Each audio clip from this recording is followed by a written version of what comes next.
Good morning সবাইকে। আজ করব আমরা বাইসেপসের 4টি old school exercise. First exercise আমাদের বারবেল কার্লস।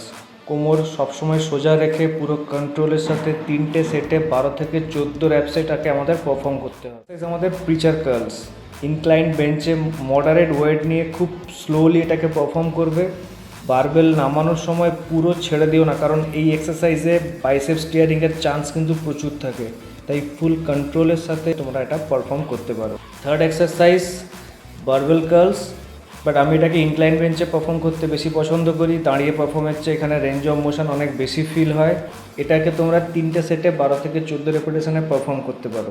ফোর্থ এক্সারসাইজ হ্যামার কার্লস, এটাকে আমি লাস্টে পারফর্ম করি কারণ এতে ফোর আর্মসের কিছু ট্রেন হয়ে যায়। বাইসেপসের মধ্যে যে ছোট্ট মাসল থাকে এটা একমাত্র হ্যামার কার্লসেই ট্রেন হয়। আমরা 3টে সেটে 12 থেকে 14 রেপিটেশনে পারফর্ম করব। বাইসেপসের এক্সারসাইজ মোটামুটি কমপ্লিট আমার। ভিডিও ভালো লাগলে লাইক করো, কমেন্ট করে জানিও, শেয়ার করো। দেখা হবে পরের ভিডিওতে। টাটা।